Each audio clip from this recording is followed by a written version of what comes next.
how did he run for president 3 times and have smart people like you get tricked by him again into thinking that he could be better or different? He's Trump. He's Trump. Well, I really did believe that he was second time round. He would do things differently, but would be more mindful of his legacy, having been given a second chance. I mean, so right there, I'm afraid, is a classic example of a clear symptom of Trump derangement syndrome. Okay, well, what do you think he's done that's good? Let's go back. Let's obviously shutting the southern border to stop millions of people. Let's debate that. But I think that's totally wrong. America is a free country. You're an immigrant. Honestly, I'm not sure if you're so happy about his border policies, why you think that your show should be allowed to be played on YouTube in this country. Because I came because I applied at like legal people do. Okay, we're sending people away. I applied to be a legal worker in the United States. So did the Haitians. I applied for a visa. Right? So did the Haitians. The Haitians that have TPS. They did the same thing. Why would you We're sending them back. Why don't we should send you back too. Why would you? I'm here legally when I work in America. So are the Haitians. So were the Haitians that got temporary protected status. Now we're sending them all back. Why do you think I disagree with you? Mainstream political commentators love to project an image of absolute authority, but it is rare to watch them get cornered into admitting their own textbook vulnerability. Tim Miller from the Bulwark recently held an interview with Piers Morgan that completely exposed the transactional nature of corporate media access. He forced Morgan to directly address a post-election op-ed where he claimed Donald Trump was a changed, legacy-minded statesman.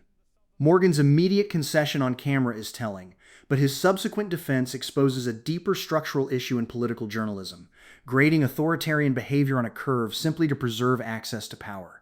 Let's look at the exact segment where the interview completely shifts, starting with the confrontation over Morgan's own written words. Let's go back to some Trump thoughts that you've had. But around Thanksgiving, after he was elected, you wrote in the New York Post that he called you and you think he's ready to be one of America's great presidents. You said that you've been struck by the realization that he's a changed man. Yeah. I'm wondering how that's looking now. Not great. Because he unfortunately has reverted to type. But more worryingly, I think, for his legacy, he has begun to do things which he specifically campaigned on the opposite. Not going into war in the Middle East, for example. Focusing on America first and getting inflation down and so on. Well, why would you launch a global trade war? And why would you go to war with Iran if actually those campaign aims were your priority? It's the opposite. It's going to have the opposite effect, as we've seen. So I think it's unfortunate. I did think that Trump Mark II, particularly after he survived several assassination attempts, I felt, talking to him, he was a bit of a changed character. But, there's also the reality check. He's just turned 80. There aren't many people who turn 80 who suddenly become different people. I do think that he has, he's had, I'm sure we'll talk about this, he's had some things which have been great successes, and he's had other things that have been big failures. He's still not even quite halfway. Well, how long's he got till the next election? Like 2.5 years. So he's still, he's not even halfway through his second term. He's got time to pivot and change course. The concern I would have if I was advising Trump is that I think it's looking more likely than not he might lose control of the House and the Senate in the midterms. And if that happens, he'll become a lame duck, which will be, for him, about as bad as life gets. This is a frustrating thing, though, for some of us. They'll get accused of having TDS, saying that we only want to talk about Trump. It's like, you've known Trump for so long, and you've known Trump for longer than I have. I had his number the first second I saw him talk about politics. He is the most obvious person in history. He is not at all subtle. He's not changed at all, actually, since the 1980s. He's been the same exact. Maybe he's a little bit less of a woman hound now. I don't know why. I don't know. Maybe it's not working as well or whatever. He has different interests. But besides that, he hasn't changed at all. He's the same. And so how did he run for president 3 times and have smart people like you get tricked by him again into thinking that he could be better or different? He's Trump. He's Trump. But because actually he can be quite mercurial in that sense. And I do think, certainly the conversation I had with him a week after he got shot, he was definitely sounding so unlike the Donald Trump I knew. He actually sounded quite vulnerable in that conversation. I was quite startled. And I really did believe that he was second time round. He would do things differently, but would be more mindful of his legacy, having been given a second chance. Predictably, the moment a media figure is exposed for being fundamentally naive, they abandon the premise of the argument and shift to aggressive deflection.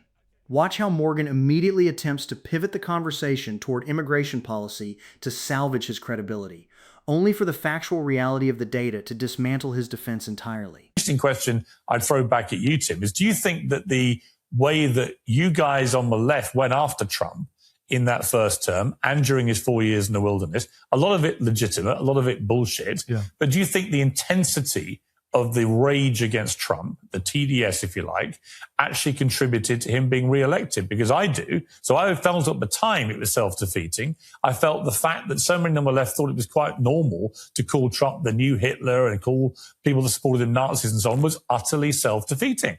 And before you say it, I know J.D. Vance called him a Nazi. Yes, that was wrong too. But the point I would make is if actually all you had done as a collective body on the left to pick Trump off about stuff that he got wrong and focused on policy rather than rhetoric, I think you would have been more successful, and I don't think you would have won second time around. So here's the problem with that, Piers. Fair. I mean, obviously, it's irrefutable point because he got back in. So sure, obviously, whatever we did was not successful. Right. But my counterpoint to that is, okay, what do you want me to do? Be a liar? Shine his turds? Pretend like he's something that he's not? I mean, look, if the honest truth is, everybody who goes in to work for Trump and then has a falling out with him and leaves sounds like me. In the end, I mean, John Kelly, thought he's a fascist. Mattis, Scaramucci, we could go down the list. They all sound like me because I'm saying the truth about him. And so, like, what else am I supposed to do? Like this idea that I'm supposed to like hand it to him from time to time. It's like, he did a good job. Let me do a test. Tell me one good thing Trump has done. I love that you're trying to take the host seat back from me again. That's good. It's a skilled move. Go on. It is it's fruit from a rotted tree is the answer to the question. Well, give me one. Here are the two things that people would say. What would you say? Not people. What would you say? The Abraham Accords is something that people say that's turned out to be a shit sandwich. No, I think everything has turned out to be a shit sandwich. So what do you think he's done that's been good? Nothing. Well, there we go. I think that it's a disaster. So right there, I'm afraid, is a classic example of a clear symptom of Trump derangement syndrome. Okay, well, what do you think he's done that's good? Let's go back. Let's go obviously shutting the southern border to stop millions of people. Let's debate that. But I think that's totally wrong. America is a free country. You're an immigrant. Honestly, I'm not sure if you're so happy about his border policies, why you think that your show should be allowed to be played on YouTube in this country. Because I applied like legal people do. Okay, we're sending people away. I applied to be a legal worker in the United States. So did the Haitians. I applied for a visa. Right? So did the Haitians. The Haitians that have TPS. They did the same thing. Why would you We're sending them back. Why don't we should send you back too. Why would you? I'm here legally when I work in America. So were the Haitians. Were the Haitians that got temporary protected status. Now we're sending them all back. Why do you think I disagree with you? Well, because you just said that his immigration policy was the thing that you think that he's done well. I said stopping millions of people coming over the southern border illegally without going through any process was wrong. It happened under Biden to catastrophic levels. I think Trump closing down the southern border to that extraordinary tidal wave of illegal immigrants. It was already immigrants solved before he came in. It wasn't already solved. But why can't you just give him credit for doing that? Because I'll tell you why. It's a fair critique of Biden. I agree with your critique of Biden. The Biden policy got out of hand. Much too late. This is a political criticism of him. Biden went to the Congress and tried to come up with a solution. Trump scuttled that solution, and then he did it via executive order.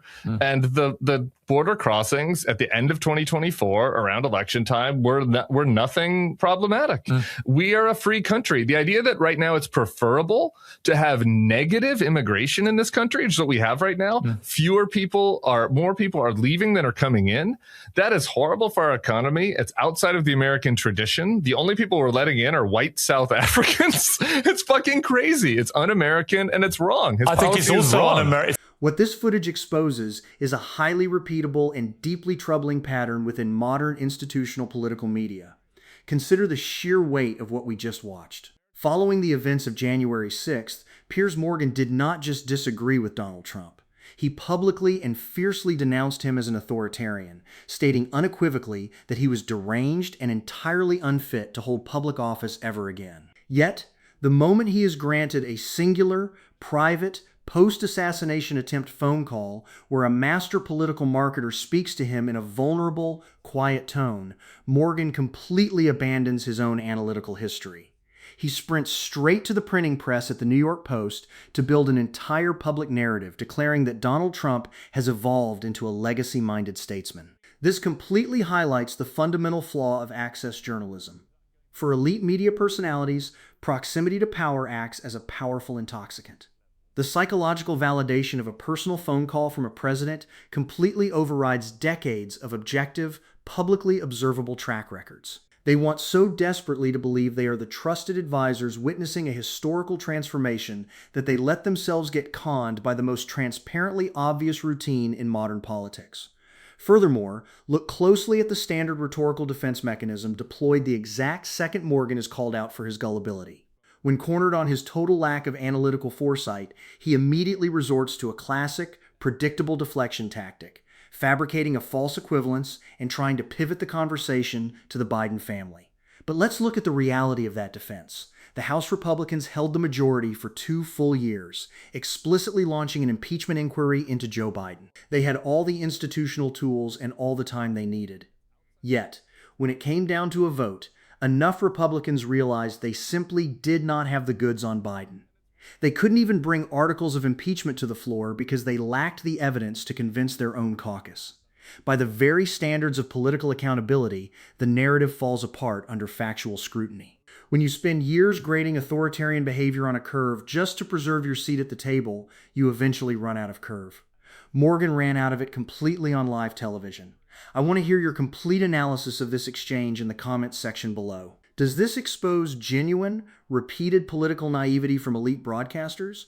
Or is it simply the standard corporate playbook required to maintain institutional relevance and high network ratings? Let me know your thoughts down below. Hit that subscribe button to catch our next analytical breakdown, and I will see you in the next video.